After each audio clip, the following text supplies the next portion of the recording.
सहनाववतु सहनौ भुनक्तु सह वीर्यं करवावहै तेजस्विनावधीतमस्तु मा विद्विषावहै। ओम शांतिः शांतिः शांतिः। नमः सभाभ्यः सभापतिभ्यश्च। सभागार में उपस्थित सभी विद्वद्वृंद, आपको नमन करते हुए आज के विषय पर मैं अपने विचार आपके साथ साझा करना चाहूँगी। जब हमने इस व्याख्यान माला की प्रकल्पना की तत्वबोधिनी, तो मैंने सोचा नहीं था कि मुझे खुद भी उसमें खड़े होकर व्याख्यान देना होगा।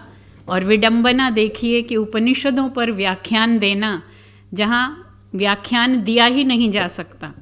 उपनिषदों की पद्धतियाँ अनेक हैं। आचार्य और शिष्य के मध्य बहुत ही सान्निध्यपूर्ण संबंध है, लेकिन वहाँ व्याख्यान नहीं होता है, प्रश्नोत्तर होते हैं, संवाद होते हैं, और कभी कभी केवल शिष्य की जिज्ञासा होती है, आचार्य एक शब्द भी नहीं बोलते हैं। आदिगुरु शंकराचार्य जी का बड़ा ही प्रसिद्ध श्लोक है, चित्रम वटतरोर्मूले वृद्धा शिष्याः गुरुर्युवा गुरोस्तु मौनम व्याख्यानम शिष्यास्तु छिन्न संशयाः। कि ऐसा एक अद्भुत दृश्य होता था प्राचीन काल में। एक वट वृक्ष के नीचे शिष्य वृद्ध हैं और गुरु युवक था, और शिष्य बैठे रहे। उनके मन में अनेक शंकाएं थी, जिज्ञासाएं थीं। गुरु ने एक शब्द भी नहीं बोला। गुरोस्तु मौनम व्याख्यानम शिष्यास्तु छिन्न संशयाः। लेकिन गुरु की सन्निधि में पहुँचते ही उनके सारे संशय छिन्न हो गए, निरस्त हो गए। ऐसी उपनिषद विद्या, जहाँ उपनिषद शब्द का ही अर्थ है उपसर्ग, नी उपसर्ग और सद धातु है। उप का मतलब होता है समीप, नी का अर्थ है श्रद्धापूर्वक नीचे, और सद माने बैठना। ये ऐसी विद्या है जो गुरु के समीप बैठकर ही पाई जा सकती है। ये किताबों से या व्याख्यानों से मिलने वाली विद्या नहीं है। लेकिन आज का समय है जब उपनिषद का अध्ययन अध्यापन कम होता जा रहा है। कारण ये कि संस्कृत भाषा का ही अध्ययन, जैसा अभी संचालक महोदय ने कहा, संस्कृत ही हमारे हाशिए पर चली गई है। इसलिए संस्कृत में जो ग्रंथ संपदा है वो भी उपेक्षित होती जा रही है। और उपनिषदों में कौन से विचार हैं, कैसी उदात्त वहाँ छवियाँ हैं, ये बिल्कुल आपकी पीढ़ी के लोग शायद जानते हों, लेकिन अगली पीढ़ी के लोगों को तो शायद उपनिषद के विषय में इतना भी ज्ञान न हो। इसलिए मैं यहाँ खड़ी हूँ। तो इस कारण ये नहीं कि मैं उपनिषदों पर कोई बहुत बड़ा अधिकार रखती हूँ। मैं भी एक सामान्य अध्येत्री की भांति, लेकिन संस्कृत की अध्यापिका होने के कारण मैंने जो कुछ उसमें पढ़ा, देखा, मुझे लगता है कि उपनिषदों में कुछ ऐसे संदेश हैं जो मानव जाति के लिए काल की दृष्टि से शाश्वत और देश की दृष्टि से सार्वभौम हैं। तो उन्हीं बातों को मैं बहुत ही संक्षेप में सूत्रात्मक रूप में आपके समक्ष रखना चाहती हूँ। उपनिषद के साथ जो मैंने शब्द जोड़ा सनातन, ये सनातन शब्द किसी धर्म का वाचक नहीं है, ये प्रॉपर नाउन नहीं है, ये एक एडजेक्टिव है। और संस्कृत में सनातन का अर्थ होता है सना अर्थात सदा, तन अर्थात रहने वाला, जो शाश्वत है। तो ऐसे संदेश जो सदा सदा की मानव जाति के लिए उपादेय हैं, प्रेरणाप्रद हैं, और न केवल काल की दृष्टि से अपितु देश की दृष्टि से, जैसा मैंने कहा कि वे सार्वभौम संदेश हैं। चाहे वो भारत हो, चाहे वो विश्व के अन्य कोई भी देश हों, उन सब जगह जहाँ जहाँ उपनिषद गए हैं, जहाँ जहाँ उनको पढ़ा गया है, उन पर विचार किया गया है, वहाँ के विचारक इनसे अभिभूत होते रहे हैं। शोपेनहावर का नाम और उनकी उपनिषदों के प्रति निष्ठा आपको शायद ज्ञात होगी। मैं पढ़ना चाहूँगी शोपेनहावर का एक उद्धरण। जर्मन दार्शनिक शोपेनहावर, और सोचिए उनको संस्कृत नहीं आती थी, लेकिन 16वीं शताब्दी में दारा शिकोह ने 50 उपनिषदों का पर्शियन में अनुवाद किया। पर्शियन से वो फ्रेंच में अनुदित हुए, फ्रेंच के बाद अंकतील दुपेरो ने उनका लैटिन ट्रांसलेशन किया। 3 बार अनुवाद होने के बाद क्या बचा होगा उसमें। लेकिन वो लैटिन ट्रांसलेशन जब शोपेनहावर के पास पहुंचा तो वो व्यक्ति इतना अभिभूत हुआ कि जीवन भर उसके बिस्तर पर वो ग्रंथ, जिसका नाम औपनिषद था, वो रखा रहता था और रोज़ रात को सोने से पहले जब वो अपनी प्रार्थना किया करता था तो उपनिषद के कुछ पृष्ठ पढ़कर ही सोया करता था। और उसके शब्द उद्धरणीय हैं। From every sentence of the Upanishads deep, original and sublime thoughts arise, and the whole is pervaded by a high and holy, earnest spirit. In the whole world, there is no study so beneficial and so elevating as that of the Upanishads. They are the products of the highest wisdom. They are destined sooner or later to become the faith of the people. Upanishads have been the solace of my life and the Upanishads will be the solace in my death. ये Schopenhauer कह रहे हैं। एक अन्य विद्वान, American विद्वान है Bloomfield, वो भाषा शास्त्री थे, वो कह रहे हैं वो उसी बात को जिसकी मैंने चर्चा की। It is said that Schopenhauer had the Latin text of the Upanishads on his table and was in the habit before going to bed of performing his devotions from its pages. ये इसके अतिरिक्त अन्य अनेक ऐसे विद्वान हैं भिन्न भिन्न देशों के, उन सब के नाम लेना संभव नहीं है, लेकिन ये सिद्ध करने के लिए या संकेत करने के लिए कि उपनिषद सार्वभौम प्रेरणा के पुंज हैं। उपनिषदों में जो विचार हैं वो आरंभिक मानवीय अंतः प्रेरणाओं और अनुभूतियों को आलोकित करती हैं, हमें ऐसी उदात्त भावभूमि पर ले जाती हैं जहाँ जीवन और मृत्यु से जुड़े हुए कुछ शाश्वत प्रश्न उठाए जाते रहे हैं। आज भी वे प्रश्न प्रासंगिक हैं और उनके उत्तर न दिए जा सके न दिए जा सकेंगे, लेकिन उन पर जो विचार व्यक्त किए गए हैं वे अवश्य हमारे लिए विचारणीय हैं। कहा जाता, भगवद गीता हम सब पढ़ते हैं और भगवद गीता में जो विचार हैं वे विचार उपनिषदों का सार हैं। उपनिषद वेद का या वैदिक वाङ्मय का अंतिम भाग कहे जाते हैं। सबसे पहले 4 वैदिक संहिताएं पद्य में हैं प्रायः, उन पर ब्राह्मण ग्रंथ जो कि गद्य में लिखे गए, फिर आरण्यक, और आरण्यक के बाद चौथा भाग है उपनिषद। चूँकि वेद का अंतिम भाग है इसलिए भी इसे वेदांत कहते हैं। आज वेदांत बहुत लोकप्रिय है, लेकिन बहुत कम लोगों को पता है कि वेदांत का मूल स्रोत उपनिषद और उपनिषद का मूल उत्स वेद हैं। तो वेदांत क्यों है उपनिषद? तिलेषु तैलवद वेदे वेदांतः सुप्रतिष्ठितः। जैसे तिलों में तेल समाया रहता है, ऐसे ही वेद में वेदांत समाया हुआ था। उसे उपनिषदों में हमने मुखर किया बहुत ही सधे हुए शब्दों में। वेद की भाषा अलग है, पुरानी है, उसका व्याकरण अलग है, लेकिन उपनिषदों की जो भाषा है संस्कृत, वो शास्त्रीय संस्कृत के बहुत करीब है, इसलिए आसानी से समझ में आती है। और उसमें जो सार दे दिया, वेदों में बिखरे हुए विचार हैं भिन्न भिन्न प्रकार के, लेकिन उपनिषदों में उसका सार दे दिया, इसलिए वे अधिक लोकप्रिय हुए। उपनिषदों की संख्या कितनी है कहना कठिन है। 208 तक उपनिषद गिनाए गए हैं, लेकिन प्रामाणिक और प्रमुख उपनिषदें 11 मानी जाती हैं। उन 11 में से किसी एक उपनिषद को लेकर भी यदि मैं अपनी बात शुरू करूं तो शायद 1 घंटे में उसे ख़त्म नहीं किया जा सकेगा। इसलिए मैंने कुछ बिंदु उठाए हैं उपनिषदों में से, वो भी आरंभिक उपनिषदों से, और उन बिंदुओं के आधार पर मैं अपनी चर्चा को आगे बढ़ाऊंगी। सबसे पहली बात कि उपनिषदों में जीवन और मृत्यु से संबद्ध सनातन प्रश्न उठाए जाते हैं। जीवन और मृत्यु उपनिषदों का काल निर्धारित नहीं है। 1200 ईस्वी पूर्व से लेकर 600 ईस्वी पूर्व तक दोलायमान है। तो सोचिए, आज से 3000 साल पहले जो सवाल उठाए गए, वो सवाल वेदों में भी उठाए गए थे, लेकिन इतने, उसको कहना चाहिए समासबद्ध रूप में नहीं, बिखरे बिखरे मिलते हैं। यहाँ पर जब प्रश्न उठाया जाता है कि जीवन के बाद मृत्यु तो निश्चित है, लेकिन मृत्यु के बाद क्या होता है, कुछ बचता है या नहीं बचता है। ये प्रश्न सबसे अधिक सटीक रूप में उठाया गया है कठोपनिषद में, जिसके बारे में आप सब शायद जानते होंगे। यम और नचिकेता की कहानी है। कहानी केवल एक माध्यम होती है उस बात को समझाने के लिए। जो आचार्य हैं उपनिषदों के, कभी वो कहानी लेते हैं, कभी रूपक लेते हैं, कभी दृष्टांत के रूप में उसे बताते हैं, ताकि वो बात जो गूढ़ है वो हम सुगम बनाकर छात्रों तक, अपने अंतेवासियों तक पहुंचा सकें।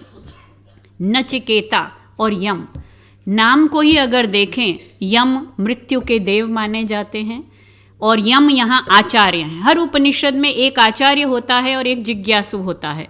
आचार्य यम हैं जो स्वयं मृत्यु के नियामक हैं।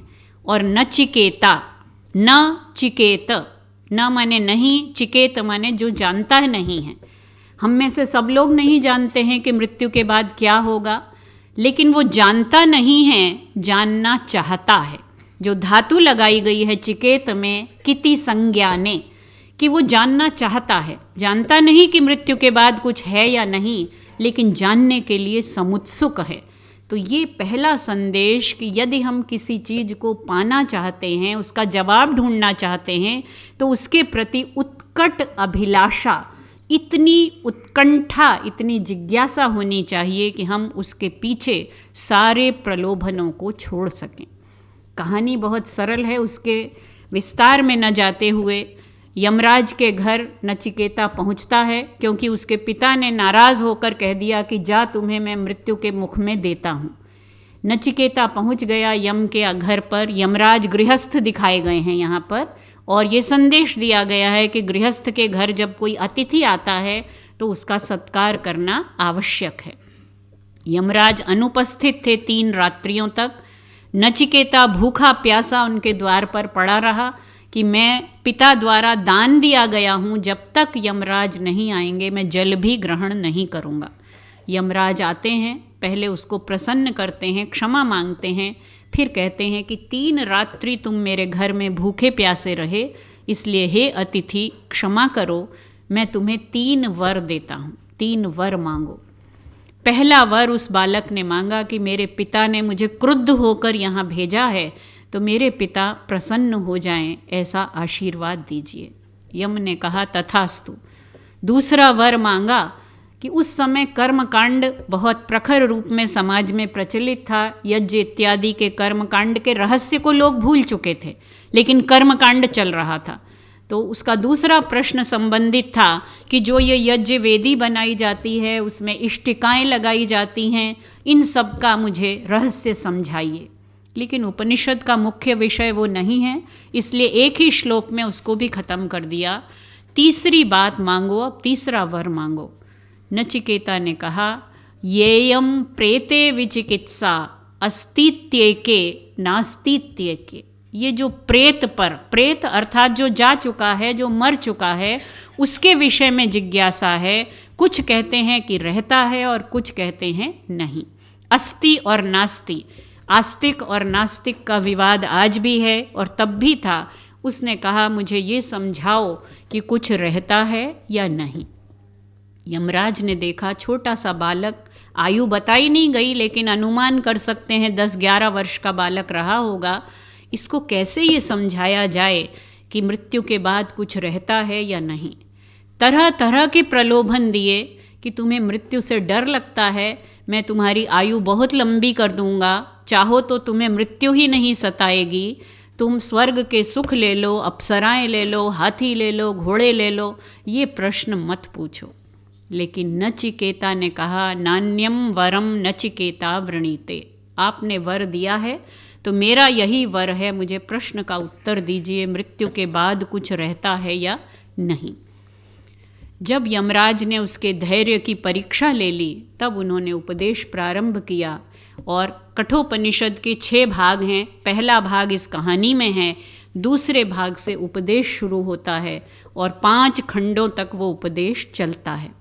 उसमें उन्होंने बहुत सी बातें कहीं, लेकिन जो सबसे बड़ी और सबसे मुख्य बात है वो आज भी प्रासंगिक है। जैसे ये आज भी प्रासंगिक है कि मृत्यु के बाद कुछ रहता है या नहीं, अभी भी ये उत्तर या ये प्रश्न समाहित नहीं हुआ है। कहा जाता है प्रश्न हूँ उत्तर नहीं हूँ, क्योंकि मैं नश्वर नहीं हूँ। उत्तर नश्वर होता है, प्रश्न अनश्वर होता है। ये प्रश्न आज भी खड़ा हुआ है, यमराज के उपदेश के बाद भी यहीं विराजमान है। इसलिए हम इस संदेश को आज भी प्रासंगिक मानते हैं। जो बात उन्होंने शुरू में कही उपदेश के आरंभ में, वो दूसरी बात है और वो आज भी हमारे लिए महत्वपूर्ण है कि जीवन में हर व्यक्ति के समक्ष दो रास्ते खुले रहते हैं। यहाँ से उन्होंने बात शुरू की कि दो रास्ते होते हैं। Everybody has a choice. Choice क्या है? या तो हम प्रेय को चुन लें या हम श्रेय को चुनें।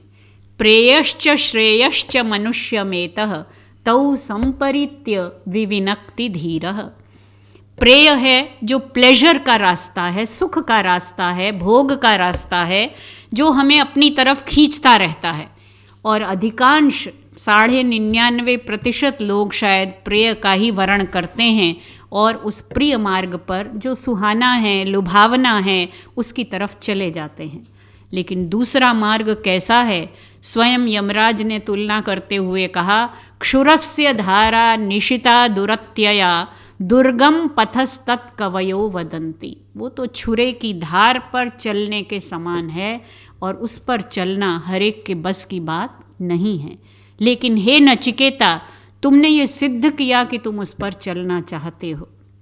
तो दूसरी बात ये हुई कि जब भी जीवन में हमारे समक्ष ये दुविधा आती है, डिलेमा आता है कि ऐसा करें या ऐसा, इधर जाएं या उधर जाएं, तो ये दो शब्द जो प्रेय और श्रेय हैं, ये हमारे मार्गदर्शक हो सकते हैं कि हम उसे चुनें जो सुखदायी है, आपाततः सुखदायी है, वस्तुतः नहीं।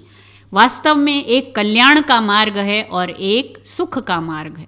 सुख और आनंद में अंतर होता है। अगर आनंद चाहिए, वो भी शाश्वत आनंद चाहिए, तो वर्ण करना होगा श्रेय का। और अगर सुख चाहिए जो अस्थाई है, क्षणभंगुर है, थोड़ी देर के लिए हमें सुख लगेगा, लेकिन वो नश्वर होने से स्थायी नहीं है, फिर भी जानते बूझते भी हम में से अधिकांश उसी मार्ग का वर्ण करते हैं। तो उपनिषद में ये जो द्वैत की भावना, द्वंद्वात्मकता जो है, प्रेय और श्रेय, ये अन्य उपनिषदों में भी हमें मिलती है। जैसे ईशावास्य उपनिषद में हमें कई द्वंद्व मिलते हैं, विद्या और अविद्या, संभूति और असंभूति। मुंडक उपनिषद में दो शब्द मिलते हैं, परा और अपरा। अपरा है जो इस लोक से संबंधित है, परा है जो उस परम सत्ता का ज्ञान कराती है। और असली जो लक्ष्य है उपनिषदों के अनुसार, जीवन का लक्ष्य अमृतत्व की प्राप्ति है। हम सब मर्त्य हैं। मनुष्य का एक नाम मर्त्य, मरण धर्मा, मरणशीलता, ये एक फैक्ट है। कोई व्यक्ति मृत्यु को जीत नहीं सकता। कोई भी व्यक्ति आज तक न जीत पाया है, न ही जीत पाएगा। लेकिन मर्त्य होकर यदि अमृत को पाना है, अमृत की कहानियाँ हमारे पुराणों में मिलती हैं। अमृत मंथन किया गया, देवताओं को अमृत मिला और असुरों को विष पान करना पड़ा। लेकिन ये सब केवल आख्यान हैं, रूपक हैं। वस्तुतः जीवन में अमृतत्व यदि हमें प्राप्त करना है, तो उपनिषद कहते हैं कि इसी देह में, शरीर में रहते रहते अथ मर्त्यो अमृतो भवति अत्र ब्रह्म समश्नुते, यहीं रहकर आप अमर हो सकते हैं। कैसे हो सकते हैं, वो मार्ग बताना ही उपनिषदों का लक्ष्य है। श्वेताश्वतर उपनिषद में कहा गया कि दुख का अंत कब होगा, तो ऋषि ने उत्तर दिया, यदा चर्मवद आकाशम वेष्टयिष्यन्ति मानवाः तदा देवम अविज्ञाय दुःखस्यान्तो भविष्यति। होगा दुख का अंत, लेकिन कब होगा? जब चमड़े की तरह मनुष्य, चमड़े की तरह आकाश को अपने इर्द गिर्द ओढ़ सकेंगे, तब दुख का अंत हो जाएगा, बिना उस परम तत्व को जाने। अर्थात दुख का अंत कब होगा? परम तत्व को जानने पर। लेकिन यदि तुम दुख का अंत चाहते हो और परम तत्व को नहीं जानना चाहते हो, तब तो एक ही बात है कि जब आप चमड़े की तरह आकाश को लपेटने की क्षमता विकसित कर लें तो शायद आप बिना परम तत्व को जाने भी दुख का अंत कर पाएं। हम जानते हैं विज्ञान ने बहुत प्रगति की है, लेकिन आज तक आकाश को चमड़े की तरह अपने इर्द गिर्द लपेटने की सामर्थ्य किसी व्यक्ति में नहीं है। इसलिए एक रास्ता बचा कि यदि हम दुख का अंत चाहते हैं, यदि हम मृत्यु को जीतकर अमरता की ओर बढ़ना चाहते हैं, हम प्रार्थना तो करते हैं, असतो मां सद्गमय तमसो मां ज्योतिर्गमय मृत्योर्मा अमृतम गमय। बिना अर्थ जाने, बिना भाव में डूबे कि हे परमात्मा, जैसे वो हमें हाथ पकड़ के ले जाएगा। कोई ले नहीं जाता है, केवल वहाँ रोशनी होती है, दिखा दिया जाता है कि ये रास्ता है, इस पर चलो। तो यदि हम असत से सत की ओर, अंधकार से प्रकाश की ओर और मृत्यु से अमृत की ओर जाना चाहते हैं तो रास्ता उपनिषदों ने खोल दिया है, उद्घाटित किया है। वो रास्ता क्या है? हम शुरू करते हैं बात कठोपनिषद में ही। आगे चलकर यमराज एक बहुत ही सुंदर रूपक देते हैं जिसे रथ का रूपक कहा जाता है। रथ की हमारी संस्कृति में, हमारे चिंतन में बड़ी महिमा है। आप जानते हैं श्री कृष्ण ने अर्जुन को भगवद गीता का उपदेश युद्ध स्थल में कब दिया? रथ पर जब वो सारथी बनकर बैठे थे तभी दिया। अर्जुन और कृष्ण सखा थे, संबंधी थे, जीवन भर साथ साथ रहते थे, लेकिन न तो अर्जुन ने पहले पूछा, न कृष्ण ने कभी पहले उसका उत्तर दिया। रथ में बैठकर सारथी बनकर ही उत्तर दिया। क्यों?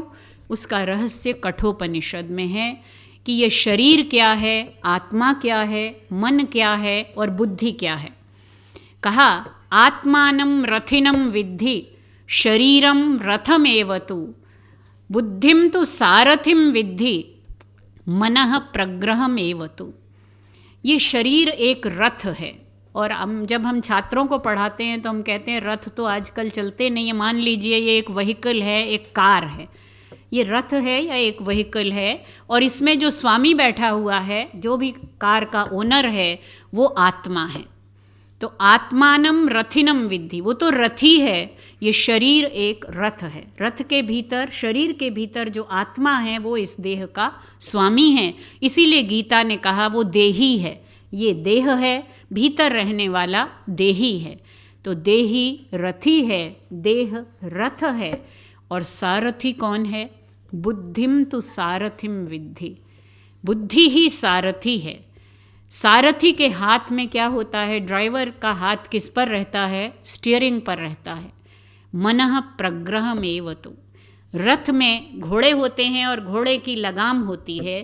सारथी कंट्रोलर होता है उस लगाम का। जब तक लगाम कंट्रोल में रहती है, रथ अपने मार्ग पर गंतव्य की ओर सीधा अग्रसर रहता है। आधुनिक उसमें लें तो वो जो स्टीयरिंग कंट्रोल जानता है वही सफल ड्राइवर है। इसलिए बुद्धि को सारथी बनाया। कृष्ण वहाँ प्रतीक हैं बुद्धि के, अर्जुन प्रतीक है मन का और वो रथ प्रतीक है देह का।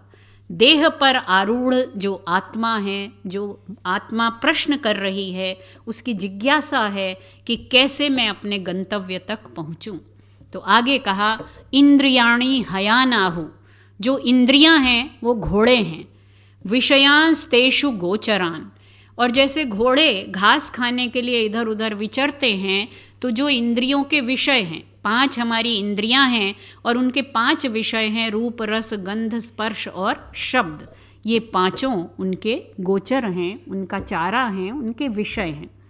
तो सारा जो दारो मदार है जीवन की सफलता का, कि आत्मा अपने लक्ष्य की ओर कब पहुँचेगी, गंतव्य पर कैसे आसानी से जाएगी, जब उसका सारथी समर्थ होगा, विवेकी होगा और वो रास्ते पर इधर उधर चलते हुए, भीड़ बहुत है, ट्रैफिक आज की दुनिया में इतना भयंकर है, लेकिन कुशल ड्राइवर उस ट्रैफिक के बीच में से भी व्हीकल को निकाल कर ले जाता है। ऐसे ही जब बुद्धि मन को नियंत्रित करती है तो जीवन यात्रा सरल रहती है, और जब बुद्धि मन के अधीन हो जाती है तब हम गंतव्य से भटक जाते हैं। कल हमने ध्यान के संदर्भ में यही बात सुनी और परसों गीता के संदर्भ में स्वामी सुखबोधानंद ने यही बात बताई कि मन को एकाग्र करना बड़ा कठिन है। कल तो एकाग्रता से भी आगे चले गए थे, एकाग्रता बहुत नीचे रह जाती है, ध्यान की दशा एकाग्रता से कहीं बहुत आगे है। लेकिन सबसे पहली बात तो ये है कि इंद्रियां ही कंट्रोल नहीं होती, मन कहाँ से निगृहीत होगा। इंद्रियों पर निग्रह करना, इंद्रियां क्या हैं? घोड़े हैं। तो घोड़े जब तक नियम में नहीं रहेंगे, संयम में नहीं रहेंगे, नियंत्रित नहीं होंगे तो लगाम कैसे काबू करेगी।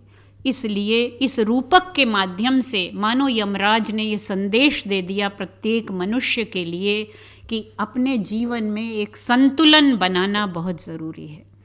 इंद्रियां, उनके विषय, सबसे पहला प्रहार यही करना है कि विषयों की ओर भागती हुई इंद्रियों को कैसे नियंत्रित किया जाए। इंद्रियां नियंत्रित होंगी तो मन नियंत्रित होगा, मन यदि निगृहीत होगा तो बुद्धि विवेकी रहेगी, और बुद्धि यदि विवेकी रहेगी तो आत्मा जो रथी बैठी हुई है पीछे सारथी के नियंत्रण में, वो रथी अपने गंतव्य तक पहुँचेगा।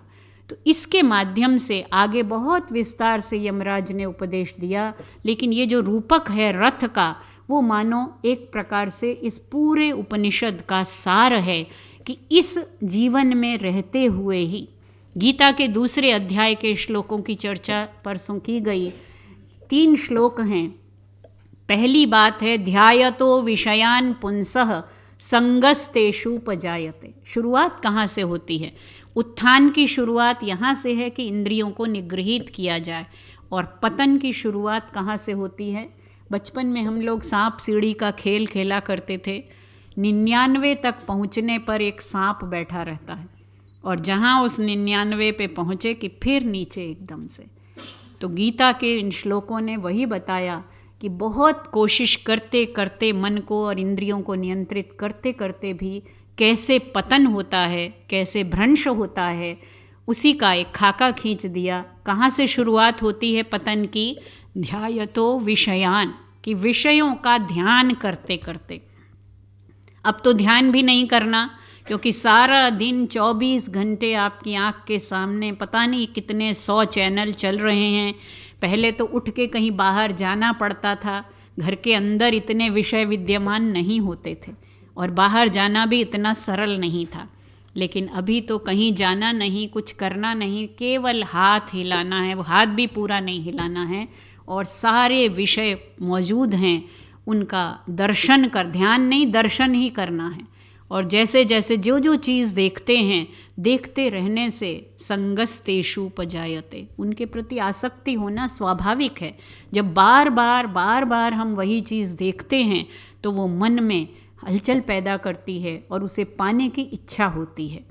संगात संजायते कामः, जब आसक्ति होती है उसे पाने के लिए इच्छा होती है, और हर चीज़ मिल जाए ये तो जीवन में संभव नहीं।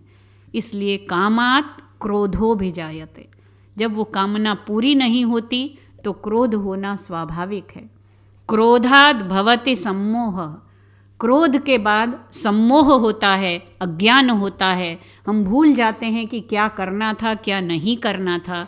इसलिए स्मृति, सम्मोहात स्मृति विभ्रम, स्मृति साथ छोड़ देती है, हम भूल जाते हैं, और स्मृति जब साथ छोड़ती है तो बुद्धिनाशः, स्मृति भ्रंशात् बुद्धिनाशः, बुद्धिनाशात् प्रणश्यति, और जब बुद्धि नष्ट हो गई तो सर्वनाश होता है।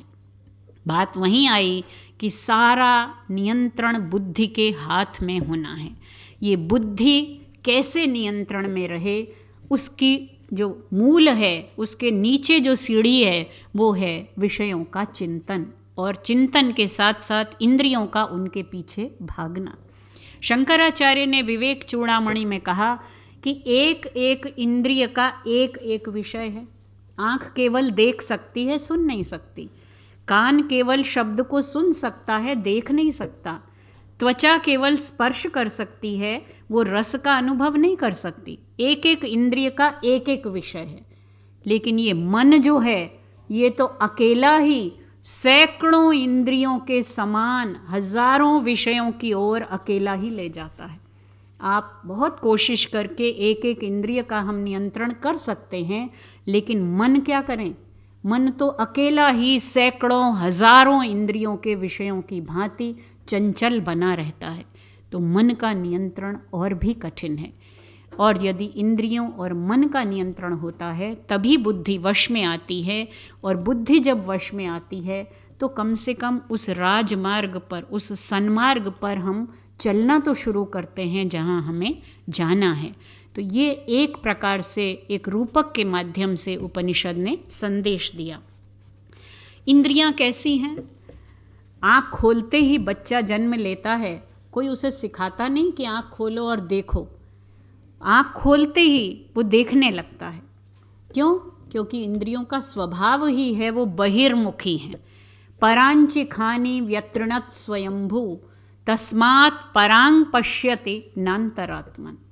ख कहते हैं इंद्रिय को, और सुख, सुख जिसमें इंद्रियां अच्छी प्रकार से रहें वो सुख है। गर्मी लग रही है, हमने एयर कंडीशनर ऑन किया, हमारी इंद्रियों को, हमारी त्वचा को, हमारे देह को सुख मिल गया। तो ये सुख एक अलग चीज़ है और ये आना जाना है, ये शाश्वत नहीं है। लेकिन उपनिषद इन सब से धीरे धीरे हमें कहाँ ले जा रहे हैं? ऊपर उठा रहे हैं कि जो इंद्रियां बहिर्मुखी हैं, स्वभाव ही बहिर्मुखी है, उनको कैसे खींच खींच कर अंतर्मुखी बनाया जाए। आँख बंद करके आप बैठ सकते हैं, आप रूप नहीं दर्शन कर रहे हैं, लेकिन मन में तो सारा वही चलचित्र चल रहा है, तो आँख बंद करने का कोई फ़ायदा नहीं है। आपने व्रत रखा है और आज अन्न ग्रहण नहीं करना है, लेकिन आपने त्वचा को, जिह्वा को तो रस से विरत कर दिया, लेकिन मन क्या कर रहा है? मन में लड्डू फूट रहे हैं, तो वो रस की ओर भाग रहा है। ये निग्रह वास्तविक नहीं है। इसलिए इंद्रियों को कैसे विषयों की ओर से विरत कर अंतर्मुखी बनाया जाए, मन को कैसे इंद्रियों के विषयों से विरत कर आत्मा की ओर मोड़ा जाए, ये उपनिषद का संदेश है।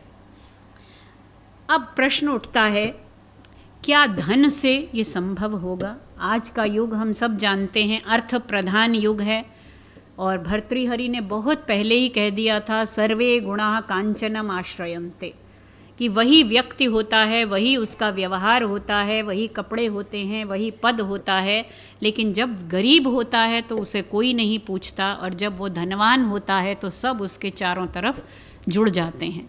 इसलिए सारे गुण धन के अधीन हैं। लेकिन जैसा कल और परसों हमने जाना कि धन से संतुष्टि हो सकती है थोड़ी देर के लिए, तृप्ति नहीं हो सकती। किसी बड़े से बड़े धनवान व्यक्ति का उदाहरण आज आप ले सकते हैं। उनसे अगर जाके पूछा जाए, बिल गेट्स ने अपना सारा कुछ क्यों दान कर दिया? इतना धन कमाने के बाद उन्हें क्या अनुभव हुआ कि धन से जो मिलना था वो मिल गया, लेकिन अभी कुछ और है जिसकी तलाश है। वो और वो नहीं है जिसकी ओर हमें उपनिषद ले जा रहे हैं, लेकिन इतना तो अनुभव हुआ कि धन निस्सार है, धन से तृप्ति नहीं हो सकती। नचिकेता को जब यमराज प्रलोभन दे रहे हैं तो नचिकेता कहता है, न वित्तेन तर्पणीयो मनुष्यः, मनुष्य की तृप्ति धन से नहीं हो सकती। ये बात उस 11 साल के बालक को पता थी जिसका पिता एक ऋषि था। हैरानी की बात यह है कि नचिकेता के पिता ऋषि वाजश्रवा थे। उन्होंने एक यज्ञ किया था जिसका नाम सर्ववेदस यज्ञ है। वो सब कुछ दान करने का उन्होंने घोषणा कर दी कि मैं सब कुछ दान कर रहा हूँ। जब दान करने की बारी आई तो क्या दान किया? बूढ़ी और बेकार गायें दान कर रहे हैं, और अच्छी अच्छी गायें घर के अंदर पिछवाड़े में बंद कर रखी हैं। तो ऋषि होकर भी, सर्ववेद यज्ञ की घोषणा करके भी लोभ पर उनका नियंत्रण नहीं है। नचिकेता एक छोटा बालक है, उसके पिता का ये संस्कार है, लेकिन पुत्र की वो देखिए बुद्धि और विवेक कि उसे ये समझ में आ गया, पिता ये गायें जो बचा रहे हैं वो किसके लिए? मेरे लिए, मेरे मोह के कारण। इसलिए वो बार बार पिता के पास जाकर पूछता है कि आप मेरा दान किसको करेंगे? और पिता को क्रोध पर भी नियंत्रण नहीं है। 2-3 बार अगर बच्चा आके पूछता है तो माँ डांट के कह ही देती है कुछ ना कुछ ऐसा अपशब्द। उसने भी कह दिया जाओ मैं तुम्हें मृत्यु के हवाले करता हूँ। लेकिन बालक सत्यवादी था, उसने वचन ग्रहण किया और सीधा मृत्यु के पास पहुँच गया। कोई मृत्यु का घर नहीं है, किसी ने मृत्यु को देखा नहीं है। ये कहने का तात्पर्य है कि वो सत्य पर अडिग था।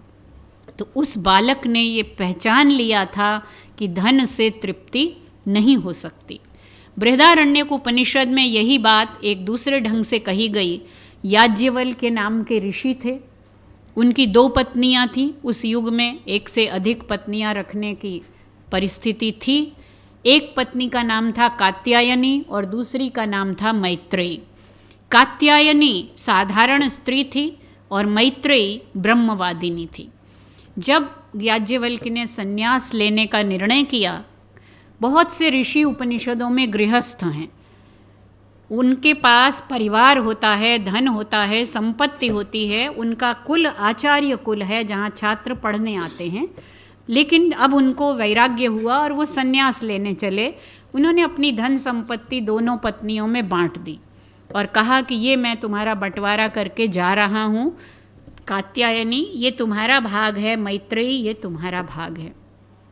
कात्यायनी को कुछ और नहीं चाहिए था, अपना भाग लेकर संतुष्ट हुई।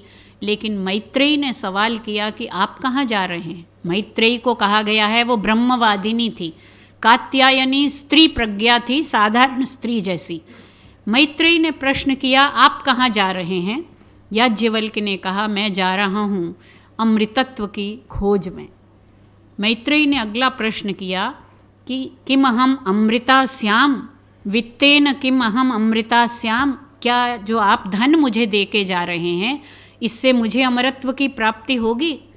याज्ञवल्क्य ने कहा अमृतत्वस्य तु नाशास्ति वित्तेन, धन से अमरता की कोई आशा नहीं है। तब मैत्रेयी ने कहा कि जिससे अमृतत्व नहीं मिलेगा मैं ऐसा धन लेकर क्या करूँगी। आप जहाँ जा रहे हैं, जिस चीज़ की तलाश में जा रहे हैं, मैं भी वहीं जाऊँगी आपके साथ। तो 2 बातें पता चली कि एक तो स्त्रियों को भी उस समय सन्यासी होने का अधिकार था और मैत्रेयी का नाम आज सब जानते हैं लेकिन कात्यायनी का नाम कोई नहीं जानता है। कहा गया है संस्कृत में तो बहुत से, हर बात के लिए एक न एक सूक्ति मिल जाती है कि आहार निद्रा भयमैथुनम च समानमेतत् पशुभिर्नराणाम। खाना, सोना, डरना और कामक क्रिया करना ये पशुओं और मनुष्यों में समान है। अगर यही करते करते जीवन बिता दिया तो कोई नहीं जानेगा कल कि कौन जिया और कौन मरा। 1-2 पीढ़ी तक नाम याद रहता है, उसके बाद तो नाम भी याद नहीं रहते। अपनी ही परंपरा, अपने ही पूर्वजों के नाम भी 2-3 पीढ़ी के पीछे जाएं तो अब तो संयुक्त परिवार भी समाप्त हो रहे हैं, शायद 2 पीढ़ी के भी नाम याद न रहें।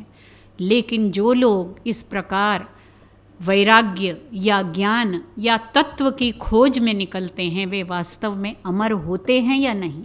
हम कहते हैं वे अमर हो गए, मैत्रेयी अमर हो गई। मैत्रेयी का देह आज नहीं है, उसकी भी मृत्यु हुई, लेकिन मैत्रेयी अपनी तत्वान्वेषणी बुद्धि के कारण अमर हुई। तो धन से तृप्ति नहीं होती, धन के पार जाकर कुछ तलाशने की यदि हम चेष्टा करते हैं तब शायद उसमें कहीं कोई संभावना बनती है। एक और बहुत ही अच्छी चीज़ उपनिषदों की देन है, उनका संदेश है कि वैदिक चिंतन में स्त्री और पुरुष को सर्वथा समकक्ष माना गया है। वहाँ पर स्त्री और पुरुष एक ही तत्व की सृष्टि हैं। उपनिषद में तो छांदोग्य उपनिषद में और बृहदारण्यक उपनिषद में ये आता है कि प्रजापति अकेले थे, अकेले उनका भी मन नहीं लगता था। स एकाकी नैव रेमे, अकेले उनका मन नहीं लगता था। अब कहाँ से क्या करें, तो उन्होंने अपने आप को ही 2 भागों में बांट लिया। एकाकी नैव रेमे आत्मानं द्वेधा अपातयत, अपने 2 भाग किए, एक पत्नी और एक पति हो गया। तो पति और पत्नी, हमारे यहाँ कोई बेटर हाफ नहीं है और कोई वर्स हाफ नहीं है, अर्धांश है, आधा हिस्सा है। और आगे देखिए, बृहदारण्यक के शब्द मैं आपको बता रही हूँ। वहाँ प्रजापति ने जब 2 भाग किए तो कहा तस्मात् अर्धम वृगलम इव स्वः। अब हम 2 भाग हो गए हैं, किसके समान? दाल को जब हम अंकुरित करते हैं तो उसके 2 भाग हो जा, द्विदल, दाल को द्विदल, 2 दाल हो गई। तो ऐसे हम दोनों पति और पत्नी एक ही दाने के 2 भाग के समान हो गए हैं। तो स्त्री और पुरुष की ऐसी समानता का उदाहरण हमें उपनिषद प्रस्तुत करते हैं, जिसे तुलसीदास ने भी बाद में कहा, होत ही बिरवा भय दुई पाता, पिता सरग और धरती माता। तो 2 तत्व जो हैं सर्वथा समकक्ष हैं, और बल्कि स्त्री तो कई मायने में बढ़कर है। बाद के चिंतन में विकृतियां भी आई मध्यकाल में, लेकिन जब तक वैदिक चिंतन या वैदिक वाङ्मय हम देखते हैं तो स्त्री को पुरुष से बढ़कर ही बताया। आज तक जब विवाह संस्कार होता है, स्वामी जी ने तो उस दिन मजाक में कहा कि जिसमें दम नहीं होता वो दंपति बन जाता है, लेकिन वस्तुतः दंपति शब्द द्विवचन है, और हिंदी में अब हम छोटी की मात्रा लगाने लगे हैं, जो गलत है। दंपति में बड़ी की मात्रा होती है। दम का अर्थ होता है गृह, और पति द्विवचन में है कि दोनों घर के स्वामी हैं। दंपति, दोनों पति और पत्नी घर के स्वामी हैं। इतना ही नहीं, अभी तक जब विवाह होता है तो पत्नी को कहा जाता है धर्म पत्नी। कभी किसी पति को तो धर्मपति कहा नहीं जाता है। क्यों? क्योंकि अथर्ववेद में मंत्र कहा है, पत्नी त्वमसि धर्मणा अहम गृहपतिस्तव।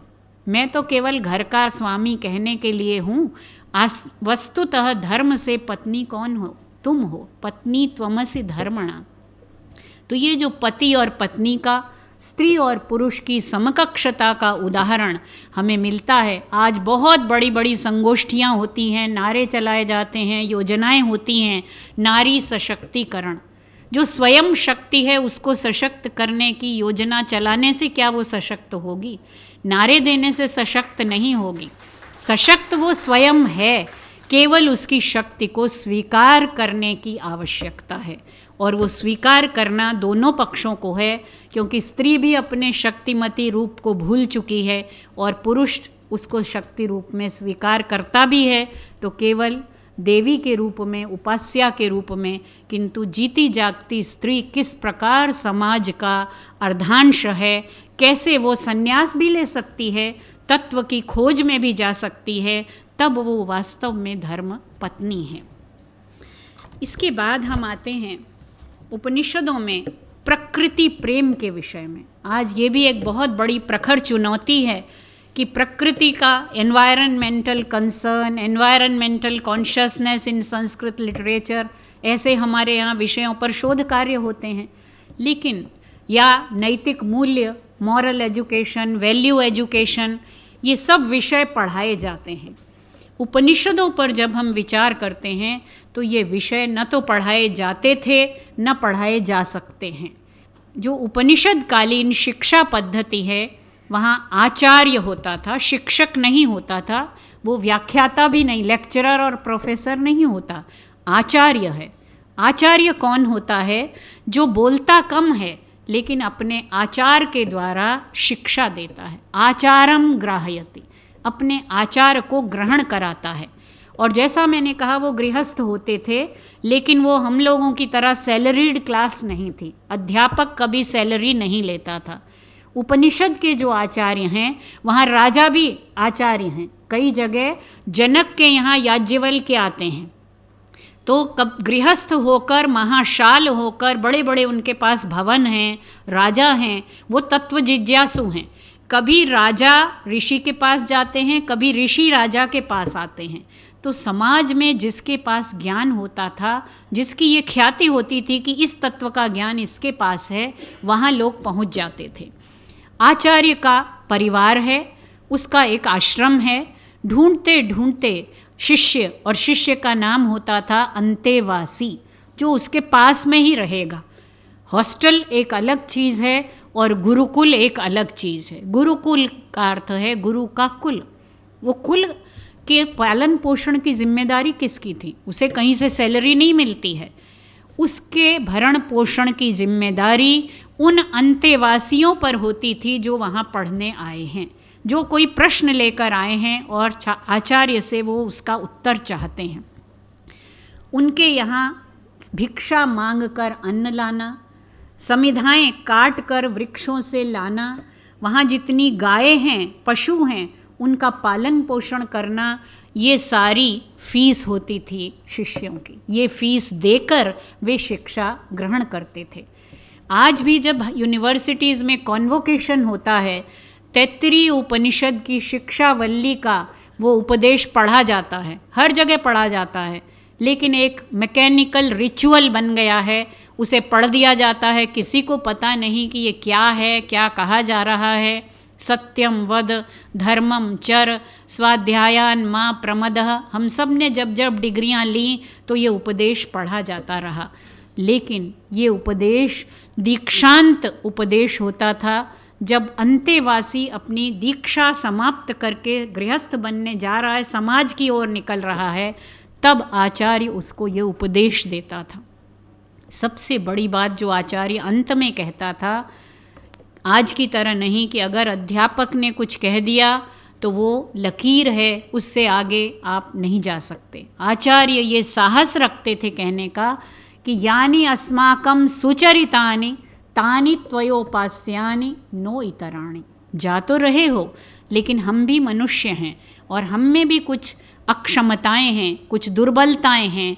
हमारे जो जो आचरण उपासनीय हों, अनुकरणीय हों, उनका तुम पालन करना, और जो हमारे अंदर विकृतियां हैं, बुराइयां हैं, कमियां हैं, उनका कभी पालन मत करना। ऐसे साहसी आत्मविश्वासी आचार्य शिष्यों को समाज के लिए तैयार करके भेजते थे। जब आचार्य और शिष्य इस प्रकार एक यूनिट बनकर रहते थे तो परिवार को भी देख रहे हैं, परिवार के साथ साथ सेव ट्री या तरह तरह के आंदोलनों से हम वृक्षारोपण की योजना चलाते हैं। वहाँ जंगल से वो जितनी समिधा काट के लाता था, उसके बराबर उसे वृक्ष वहाँ पर लगाने होते थे, उनका पालन पोषण करना होता था।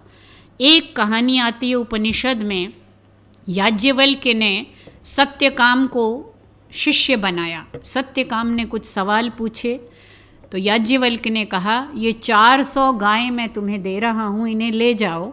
जब ये 400 गायें 1000 हो जाएं तब लौट कर आना, फिर मैं तुम्हारे सवाल का जवाब दूंगा। 400 गायें कब 1000 होंगी बताइए। अगर आज का कोई छात्र होता तो कहता, ये रखी तुम्हारी गायें और ये रखा मेरा प्रश्न, मुझे नहीं चाहिए।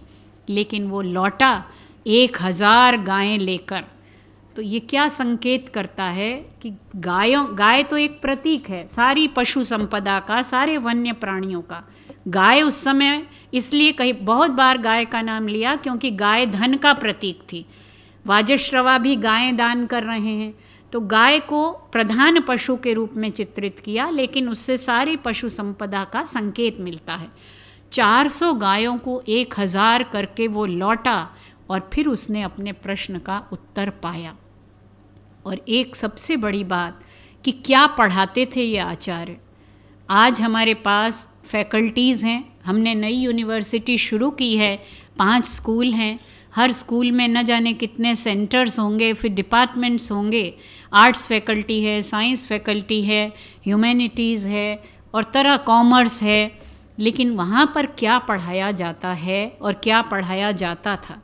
छांदोग्य उपनिषद में एक कहानी आती है नारद और सनत कुमार की। नारद के पास सनत कुमार आते हैं और वो कहते हैं, विद्याएं गिनाते हैं कि मैंने कितनी विद्याएं पढ़ लीं, सब बता दिया मैंने, मंत्र पढ़ लिए, मैंने उपनिषद पढ़ लिए, मैंने ये भी पढ़ लिया, ज्योतिष पढ़ा, मैंने संगीता पढ़ ली, सब पढ़ लिया। फिर क्या हुआ, समझ में आया? कहते हैं नहीं, मंत्रवित एव अस्मि न आत्मवित। मैंने बहुत चीज़ें तो पढ़ लीं, लेकिन मैं कौन हूँ ये मुझे अभी तक समझ नहीं आया। तो उपनिषद का जो प्रमुख प्रतिपाद्य है, जो अमृतत्व का सोपान है, साधन है, जिसके लिए उपनिषद सबसे अधिक जानी जाती हैं और जिसके कारण आज भी उपनिषद विश्व साहित्य में अद्वितीय हैं, वो है आत्मज्ञान, कि अपने आप को जानना। अब वो कैसे जाना जाएगा अपने आप को? बहुत से उदाहरण दिए जाते हैं। उद्दालक आरुणि का पुत्र है श्वेतकेतु। वो कहीं भेजा गया गुरुकुल में, पढ़कर लौटा, 14 साल पढ़कर आया और अकड़ के घूमने लगा, जैसे गांव का कोई बच्चा डिग्री पहली बार लेकर आया हो। उस गांव में कोई डिग्रीधारी नहीं है, तो वो घूमने अपने पिता के सामने घूम रहा है कि जैसे मैंने सब कुछ जान लिया। पिता ने कहा कि तुम तो बड़े अभिमानी होकर घूम रहे हो, बहुत पढ़ लिया? कहता हाँ, मैंने सब कुछ पढ़ लिया। तो अच्छा, वो जान लिया जिसके जानने से सब कुछ जान लिया जाता है। येन अमतं मतं भवति, अविज्ञातं विज्ञातं भवति, अश्रुतं श्रुतं भवति। तुमने वो रहस्य जाना कि जो सुना ही नहीं वो भी तुम्हें सुनाई दे जाए, जो समझा नहीं वो तुम्हें समझ में आ जाए, ऐसा ज्ञान तुम्हारे आचार्य ने दिया? कहता ये तो मैंने सुना ही नहीं, ये प्रश्न ही नहीं किसी ने मुझसे किया। तब वो पिता भी आचार्य होते थे। तब उसके पिता ने कहा कि हे श्वेतकेतु, उसे जानो जो सब प्रश्नों का उत्तर है। एक को जान लो तो सब कुछ जान लिया जाता है। एकस्मिन्नु विज्ञाते सर्वमिदं विज्ञातम भवति। उस एक अपने आप को जान लो तो सब कुछ समझ में आ जाएगा, और सब कुछ जाना लेकिन अपने आप को नहीं जाना तो कुछ भी समझ में नहीं आएगा। कैसे? उदाहरण देकर समझाते हैं कि मिट्टी का ढेला अगर आपने जान लिया, एकेन मृत्पिंडेन विज्ञातेन सर्वमिदं मृण्मयं विज्ञातम भवति। मिट्टी का ढेला जान लिया तो मिट्टी से बनने वाली जितनी चीज़ें हैं वो सब जान ली जाएंगी। अगर सोना जान लिया तो सोने से बनने वाली सब चीज़ें समझ में आ जाएंगी। तो उनका वाक्य है, वाचारंभणम विकारो मृत्तिकेत्येव सत्यम। मिट्टी ही सत्य है, वही तत्व है, बाकी तो सब वाचारंभण, बातें करनी हैं, विकार मात्र हैं। मिट्टी के विकार हैं। मिट्टी से घड़ा भी बनता है, सुराही भी बनती है, तरह तरह के पात्र बनते हैं, सोने से कुंडल भी बनते हैं और तरह तरह के आभूषण बनते हैं। लेकिन आपने आभूषण तो जाने और सोने को नहीं जाना, तो आपने तद को तो जाना। तत्व में 2 शब्द हैं, तद और त्व प्रत्यय है। तद को तो जाना लेकिन तद के त्व को नहीं जाना। त्व जो है वो कॉमन है और तद स्पेसिफिक है। तो एक चीज़ को जाना, बस एक ही को जाना, लेकिन उसके पीछे जो कॉमनैलिटी है, जो जेनेरिक एट्रीब्यूट है, त्व जो एसेंस है, यदि उसको नहीं जाना तो आपने कुछ भी नहीं जाना। तो ये जो तत्व है, इस तत्व के जानने के लिए मूल कारण तक पहुँचना, ये, और मूल कौन है? हमारे सारे जीवन का मूल क्या है? अब प्रश्न उठता है, चलते हैं केनोपनिषद के पास। बताइए, हमने इंद्रियों की बात कर ली, मन की बात कर ली, बुद्धि की बात कर ली। यहाँ खड़े होकर मैं व्याख्यान दे रही हूँ और कोई मुझे बोलेगा कि अच्छा बोला तो मैं बहुत खुश भी होंगी बाद में, लेकिन कौन बोल रहा है? क्या मैं या आप कभी चाह कर एक शब्द भी बोल सकते हैं? एक शब्द? या कभी पल भर हम ये सोचते हैं कि हम बोल रहे हैं तो किसकी बदौलत बोल रहे हैं? हम सारा जीवन आँखों को टीवी देख देख कर, बच्चे को तो समझाते हैं ज़्यादा टीवी मत देखो, आँखें खराब हो जाएंगी। नचिकेता ने यही बात कही थी कि इंद्रियों का तेज क्षीण हो जाता है यदि हम इंद्रियों से ज़्यादा भोग करते हैं। लेकिन क्या हम कभी ये विचारते हैं कि इन इंद्रियों का संचालक कौन है? आँख देखती है तो किसके कारण देखती है? कान सुनता है तो किसके द्वारा सुनता है? शरीर में अगर अंदर आप ध्यान करें तो वायु, प्राण वायु का संचार है, और प्राण तो एक है, 5 प्रकार की वायु है, प्राण, अपान, समान, उदान और व्यान। कहीं एक जगह पर एक क्षण के लिए यदि प्राण वायु का प्रवाह रुक जाए तो समझिए क्या होता है। तो इसलिए जब केनोपनिषद का शिष्य आचार्य के पास पहुंचता है तो वो यही सवाल करता है, केने शिताम वाचम इमाम वदंती। इतनी बड़ी बड़ी लोग बातें करते हैं, लेकिन किसके द्वारा संचालित ये वाणी है? केन प्राणः प्रथमः प्रैतियुक्तः, ये जो शरीर के भीतर प्रमुख प्राण का संचार हो रहा है, इस प्राण का संचालक कौन है? चक्षुः श्रोत्रम क उ देवो युनक्ति, आँख और कान को कौन अपनी अपनी ड्यूटी पर लगा रहा है? हर एक का कोई नियोक्ता होता है। तो चक्षु को रूप के प्रति, श्रोत्र को शब्द के प्रति कौन नियुक्त करता है? यही सवाल है। उसने इतने सवाल किए कि आचार्य को समझाना कठिन हो गया। एक एक करके उन्होंने कहा कि हे शिष्य, न तो कोई अपने आप वाणी से बोल सकता है, उल्टे जिसके बारे में तुम सवाल कर रहे हो, मैं वाणी से उसका उत्तर भी नहीं दे सकता। न तो ये वाणी अपने आप बोल रही है, किसी की बदौलत बोल रही है, और जिसकी बदौलत बोल रही है उसके बारे में ये वाणी बोल ही नहीं सकती। यद वाचा अनभ्युदितम येन वाक् अभ्युद्यते, जो वाणी के द्वारा बयान नहीं किया जा सकता, जिसके द्वारा वाणी बोलती है।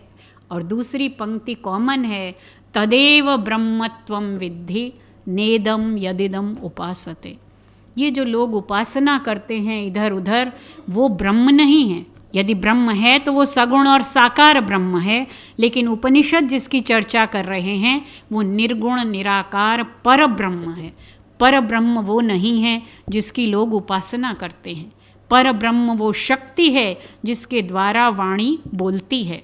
यन मनसा न मनुते येन आहुर मनोमतम, मन से तुम सोचो कि उसका चिंतन कर लेंगे तो नहीं कर सकते। उसके कारण तो मन को मनन करने की शक्ति मिली है, लेकिन वो मन से नहीं देखा जा सकता। न इंद्रियां वहाँ पहुँच सकती हैं, न मन वहाँ पहुँच सकता है, न प्राण की वहाँ तक गति है। वो तो इन सब के ऊपर इनका संचालक है। और एक बहुत ही सुंदर वाक्य कह दिया। अक्सर होता क्या है, जैसे उस श्वेत केतु को अभिमान हुआ था, ऐसे ही हम थोड़ा सा जान लेते हैं और अभिमान होने लगता है कि हमने तो बहुत कुछ जान लिया। और भर्तृहरि ने नीति शतक में बहुत सुंदर कहा है कि जो अज्ञानी है उसको समझाना तो बहुत सरल है। अज्ञः सुखम आराध्य, अज्ञानी को समझाना सरल है। सुखम आराध्यते विशेषज्ञ, जो बहुत विशेषज्ञ है उसको तो और भी आसानी से समझाया जा सकता है। लेकिन ज्ञान लव दुर्विदग्धम तम नरम ब्रह्मापि न रंजयति। एक अज्ञानी है और एक ज्ञानी है। अज्ञानी को तो समझाना बहुत ही सरल है क्योंकि वो कुछ नहीं जानता, जो हम कहेंगे वो मानेगा। ज्ञानी इसलिए हमारी बात समझेगा क्योंकि वो जानता है। लेकिन जो बीच में है, जिसे ज्ञान का लव मात्र मिला है और वो अपने को समझता क्या है, दुर्विदग्ध। विदग्ध जो अपने को बहुत मानता है, इतना मानता है कि दग्ध, मानो वो जला भुना रहता है, उसको शब्द दिया विदग्ध। और उपनिषद में एक जिज्ञासु का नाम ही विदग्ध है, विदग्ध शाकल्य, कि वो भी अपने ज्ञान के अभिमान में तपा रहता था हर समय। तो ऐसे थोड़े से जानने वाले को समझाना बहुत ही कठिन है। उसके बारे में केनोपनिषद ने एक बहुत सुंदर पैराडॉक्स दिया है। वो कहता है, यस्या मतम मतम तस्य मतम यस्य न वेदसः। हुआ क्या कि जब शिष्य ने प्रश्न किया, आचार्य ने समझा दिया, देखो वो चक्षु का भी चक्षु है, वो श्रोत्र का भी श्रोत्र है, वो वाणी की भी वाणी है, वो प्राण का भी प्राण है। तो शिष्य ने सिर हिलाया कि हाँ समझ में आ गया। तो आचार्य ने कहा, यदि तुम समझते हो कि तुमने जान लिया तो तुम कुछ भी नहीं जाने। इस बात पर उन्होंने ये कहा कि जो समझता है मैंने जान लिया, उसे कुछ नहीं पा। यस्या मतम मतम, जो नहीं जानता वही जानता है। मतम यस्य न वेदसः, जो जानता है वो कुछ नहीं जानता है। अविज्ञातम विजानतम, जो जानने वाले हैं उनके लिए वो तत्व सर्वथा अज्ञात है। और विज्ञातम अविजानतम, जो नहीं जानते वही, वो कम से कम इतना तो जानते हैं कि उसे इंद्रियों से जाना ही नहीं जा सकता। 5 वाक्यों में आचार्य ने कहा, न आँख उसे देख सकती है, न श्रोत्र सुन सकते हैं, न वाणी बोल सकती है, ना मन मनन कर सकता है और ना ही प्राण प्राणन कर सकता है। तो इसमें समझने वाली बात ही क्या बची? क्या हमारे पास इन 5 के अतिरिक्त जानने का कोई और साधन है? इंद्रियों के परे, मन के परे, प्राण के परे हमारे पास जानने का साधन ही क्या है? और फिर भी हम कहें कि हमने जान लिया, तो इससे बड़ा विरोधाभास क्या होगा? इसलिए उपनिषद का ये संदेश भी बहुत महत्वपूर्ण है कि थोड़ा सा जानकर हम ये क्लेम करने लगते हैं कि हमने जान लिया।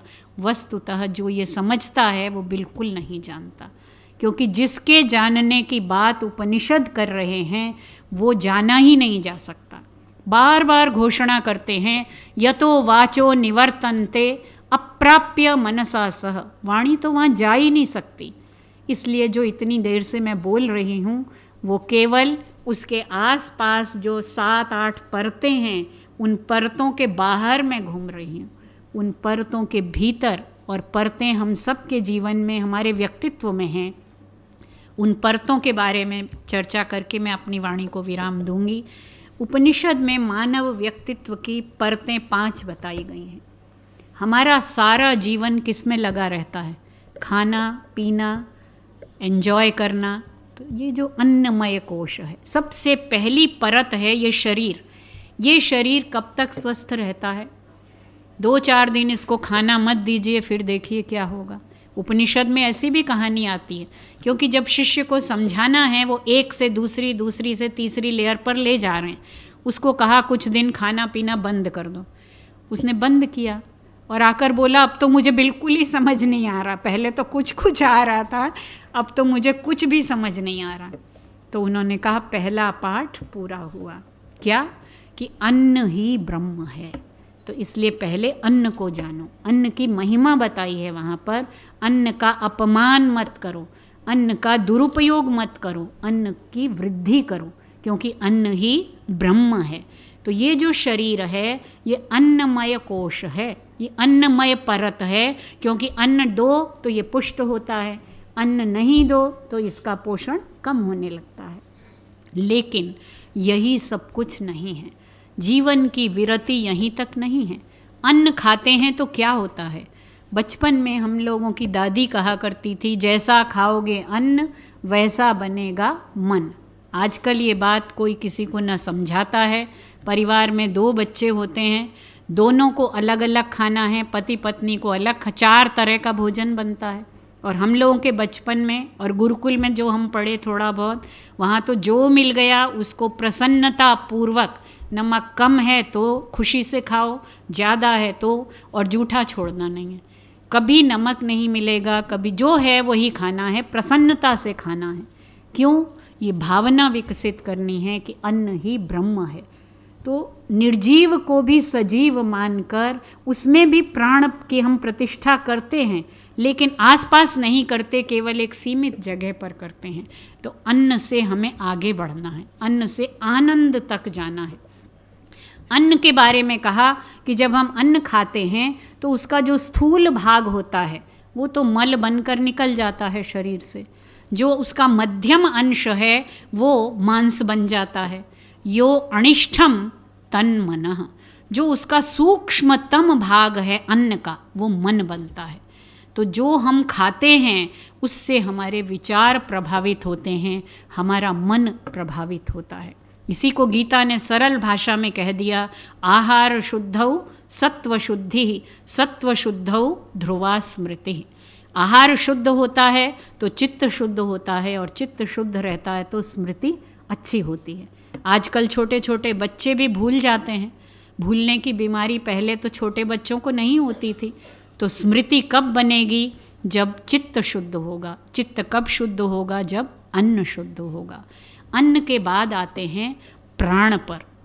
प्राण शरीर के भीतर संचरण करने वाली संजीवनी शक्ति, ऑक्सीजन कह लीजिए।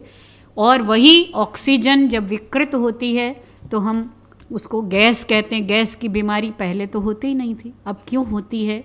क्योंकि प्राणमय कोश के विषय में अन्न से ही प्राण बनता है। अन्न का जो सूक्ष्म भाग है, मध्य भाग है, वो रक्त के बाद प्राण का संचरण लेता है, रक्त में संचार करता है। किसके माध्यम से? प्राणवायु के माध्यम से। अन्नमय, फिर प्राणमय, और प्राणमय के बाद है तीसरा मनोमय। वो मन और भी सूक्ष्म, अन्न से सूक्ष्म प्राण है, प्राण से सूक्ष्म मन है, और मन से सूक्ष्म बुद्धि है, विज्ञानमय कोश। बुद्धि, इंटेलिजेंट बनाने की दवाएं बिकती हैं आजकल, एग्ज़ाम चल रहे हैं तो तरह तरह की दवाओं के प्रचार होने लगते हैं कि आपका बच्चा बहुत जल्दी याद कर लेगा। लेकिन कैसे याद करेगा? विज्ञान, बुद्धि कैसे निर्मल होगी, कैसे शुद्ध होगी? वो अन्न से शुरू होगा, अन्न से प्राण, प्राण से मन, और मन से विज्ञान। और ये चार तो समझ में आते हैं क्योंकि शरीर के भीतर हैं। पांचवा है तो शरीर के भीतर ही, लेकिन उसी की हम सबको तलाश है, और वो पांचवा है आनंदमय कोश। अन्न से आनंद तक पहुंचना है। आनंद क्या है? वो सुख नहीं है, क्योंकि सुख तो सापेक्ष है, सुख और दुख दोनों रिलेटिव टर्म्स हैं। आनंद है ब्लिस। कुछ दिन पहले टाइम्स ऑफ इंडिया के साथ एक अखबार का हिस्सा आता है लाइफस्टाइल, उसमें एक आर्टिकल आया ब्लिसोलॉजी। एक नया मूवमेंट चला है, वो ब्लिस के लिए भी एक मूवमेंट चलाया है, और कैसे ब्लिस पाई जा सकती है। पढ़ते ही मुझे हंसी आई कि ब्लिसोलॉजी तो हमारे उपनिषदों ने कहाँ, जहाँ आनंदमय कोश की चर्चा है, और ऋषि ने, आचार्य ने शिष्य को अन्न से जैसे शुरू किया था कि खाना मत खाओ, तो तुम्हें फिर आगे कहा प्राणमेव ब्रह्म इति व्यजानात्, प्राण को ही ब्रह्म समझो, फिर मन को समझो, फिर विज्ञान को समझो, और अंत में कहा आनंदम ब्रह्मेति विजानाति। आनंद ही ब्रह्म है। जिस दिन ये आनंद जान लिया, आनंदाध्येव खल्विमानि भूतानि जायन्ते, आनंदेन जातानि जीवन्ति, आनंदम प्रयन्ति अभिसंविशन्ति, तद विजिज्ञासस्व तद ब्रह्म। वही ब्रह्म है। आनंद से ही ये सारी सृष्टि उत्पन्न हुई है, आनंद में ही लीन होती है, इसलिए आनंद को जानो, वही ब्रह्म है। ब्रह्म को जानो, आत्मा को जानो। आत्मा और ब्रह्म में कोई अंतर उपनिषदों में नहीं है। तो आनंद तक पहुंचना है, आनंद की खोज है, तो उस रास्ते पर तो चलना पड़ेगा। अगर हमें दिल्ली जाना है तो दिल्ली की ही फ़्लाइट लेनी पड़ेगी, किसी दूसरे जगह की फ़्लाइट लेकर दिल्ली नहीं पहुंच सकते। आनंद की खोज है तो the Upanishads have chartered out a road map for bliss. लेकिन वो रोड मैप, जैसा खुद ही उन्होंने घोषणा कर दी कि वो तो छुरे की धार पर चलने के समान है, और ये भी घोषणा कर दी कि अब ब्रह्म तो एक है, परम ब्रह्म है, और जो ब्रह्म को जान लेता है फिर वो ये नहीं कहता कि मैंने ब्रह्म को जान लिया। जो जान लेता है ब्रह्म वेद ब्रह्मैव भवति, वो तो ब्रह्म ही हो जाता है। फिर वो जो वाक्य हैं अहम ब्रह्मास्मि तत्त्वमसि, उन वाक्यों में कहने वाला, सुनने वाला अलग अलग नहीं है, जानने वाला और जानने का विषय अलग नहीं है। वही हम आनंद से निकले हैं, आनंद में जाना है, लेकिन हम रास्ता भटक जाते हैं। वो रास्ता उपनिषदों ने दिखाया है। इसीलिए उपनिषद अमृतत्व का मार्ग दिखाते हैं, मृत्यु से अमृत की ओर ले जाते हैं। और ये एक दुर्भाग्य है कि संस्कृत, जिसमें ये सारी निधि सुरक्षित है, उसी को कुछ लोग विद्वान कहते हैं Sanskrit is a dead language. किसी और भाषा में अमृतत्व की ऐसी व्याख्या नहीं है, अमृतत्व की संकल्पना ही नहीं है। वेद में, ऋग्वेद में ही 208 बार अमृतत्व शब्द आया है, और उपनिषद तो व्याख्या ही कर रहे हैं। सारे समय उपनिषद अमृतत्व की व्याख्या कर रहे हैं। इसलिए उपनिषद को यदि जानना है तो संस्कृत को जानना पड़ेगा। तो जब आज हम इन विचारों की ओर यदि उन्मुख हुए हैं तो हमें संस्कृत जानना है, और संस्कृत के माध्यम से इस संदेश को समझना है। और यदि इस संदेश को समझें तो जो खजाना हमारे पास है, हमारी धरोहर हमारे पास है, लेकिन हमें मालूम ही नहीं है कि उस खजाने में अंदर क्या क्या है। तो मैंने कोई व्याख्यान नहीं दिया, कोई मेरा उपदेश नहीं है, ना मैं कुछ जानती हूँ। केवल जो जो मैंने थोड़ा बहुत संस्कृत के माध्यम से पढ़ा, उसी की झांकी आपके सामने रखी है। और यदि इससे कुछ लोगों को उपनिषद पढ़ने की प्रेरणा मिलेगी तो शायद मेरा ये व्याख्यान सार्थक होगा। इन्हीं शब्दों के साथ आप सबको बहुत बहुत धन्यवाद।